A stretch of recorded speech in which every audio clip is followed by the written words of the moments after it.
Hello everyone, welcome to another Rules Primer video. Today we're talking about Chaos in the Old World, a competitive board game by Fantasy Flight for 2 to 4 players, although I think you probably want to get 4 players to play this. The game seems to be kind of balanced where there needs to be 4 players, but you can play with 2 or 3. So I'm going to give you a quick introduction to the game, and then I'm going to go over the components of the game, what they're used for, then the victory conditions, and then the phase order, the turn order of a round. So in Chaos in the Old World, each of the players plays a different chaos god in the world of Warhammer. So one player is going to play Khorne, the blood god. Another player is going to play Nurgle, the Lord of Pestilence. The other player will play Tzeentch, I think is how you say that, Tzeentch, the Changer of Ways. And then the last player gets to play Slaanesh, the Prince of Pleasure. It's kind of unique, this game's kind of unique in that each god plays completely different. You have, of course, different figures, but also you have different ways to win. And you have your own deck of cards, and you even have different ways that you draw cards. So the game plays completely different depending upon what god you're playing as.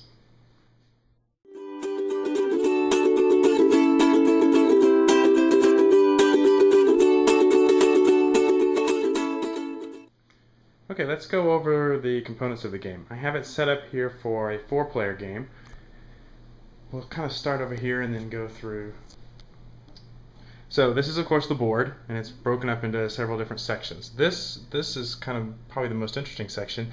These are the threat dials. Each player has their own dial, and depending upon the god that they're playing, they'll put tokens on this dial, and at a certain point in the game, you'll turn the dial, and you can see that gives you a different threat level here. I'm not sure if this will zoom, but different threat level. But it also gives you some free stuff, like there's an upgrade card, and you get to place 2 nobles on the board. And each god is completely different. Their dials are. The majority of the board is made up of a map of the old world. The old world is broken up into 9 regions.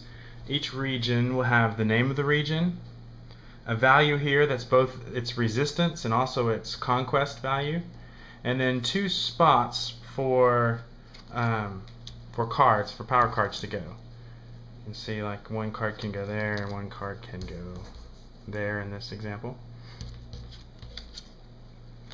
And then the rest of the region is a space for you to place different figures and stuff inside the region like that. There's also a standard region order. A lot of the things in the turn are done in a specific order, and basically that's indicated on the board by these arrows. So you start in Norsca, and then you go here to Troll Country, and then down to Keslev, and then over here to the Empire, and then into Bretonnia, following these little arrows. Down here is a victory point track across the board, which leads us over here. This is called the Old World deck. These are basically cards that will cause bad things to happen to all the players. And when you turn over one of these, it'll go into the 1 space, and then the next time you'll turn over 1, and the one that's in the 1 will move to 2, and then this new one will go into 1, and then the next time the 2 falls off, is removed from the game, and then a new one goes into the 1.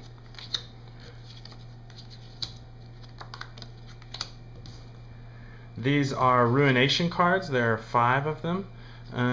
Each time a region is ruined, which happens at a certain point in the turn, this card shows. Will it zoom? Will it zoom? Will it zoom? It doesn't look like it. It will show how many points that each player gets. Each player with corruption tokens gets in that region when it's ruined. And when a region is ruined, this card is actually placed on the board in that region, and at a certain point in the turn phase, it's turned over, and you score points, and then it's turned over. These are just tokens that move along the victory point. track, each god has their own like little symbol as well as their own color. Okay, each player gets their own stuff for their god. They get this power sheet, which tells you a little bit about the god. It tells you how you draw cards. It tells you what you need to do to put a token on your dial, and it gives you a round sequence summary. Gives you a summary of the old world tokens, what they do, which I'll go over that in a minute. You also have this power track down here, which it always starts at the highlighted one, and then you spend points every turn to either bring figures onto the board or to play cards. You get a whole bunch of these. I just set one of these out, but these are corruption tokens. For each cultist that you have in a region, you get to put one of these tokens on the board at a certain point in the turn. I already mentioned each player gets their own deck of power cards. And then these are upgrade cards, which allows you to upgrade your guys. So this is a Bloodsworn, which is a cultist upgrade. So when you upgrade it, it'll actually go over that, and see you can see the stats have increased. Now it gets a plus. It gets a +1. Actually, you might not be able to see that, but the stats increase as you upgrade. And each player has 3 different types. Everybody's cultist, that's the first type. They all look the same. But the other 2 are different. This is a warrior. For Khorne, it's called a bloodletter. And this is a bloodthirster, which is a greater demon. And you can see everyone's warriors and greater demons look different. Okay, up here we have the dice, which are used in battles. You have the dial advancement tokens, which are placed on the dials during various parts of the turn. Whenever a player does whatever his dial advancement says, you get to put a token, and there's a certain part in the turn where you'll take those tokens off, and you'll turn the threat dials. Okay, so these are dice that you use during the battle phases. These are the dial advancement tokens. Every time you do something that you do whatever it says on your power card tells you to do to get a dial advancement token, you put that on your dial, and there's a certain step in the turn order that you'll score. You'll look at the tokens, and then you'll score. You'll move your dials. These are Warpstone tokens.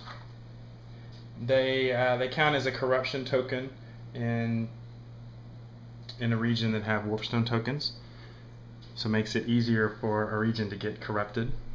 These are hero tokens. They eliminate one figure from each region that has one of these tokens.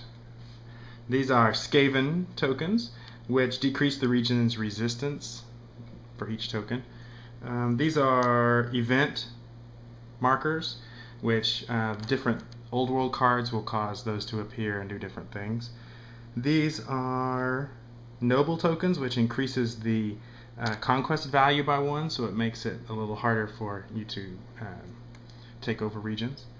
And then these are peasants. They can be targeted in battle, and you collect these when they're killed, and they can give you different things depending upon the god you're playing. So those are the components of the game. Next I will go over the victory conditions and how you win the game.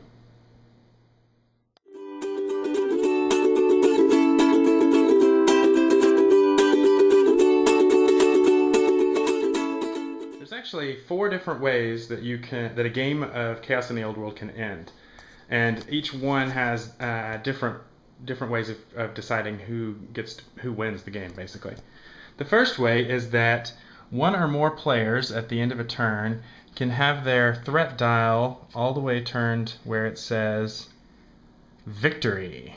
I don't know if you can read that, but it says victory.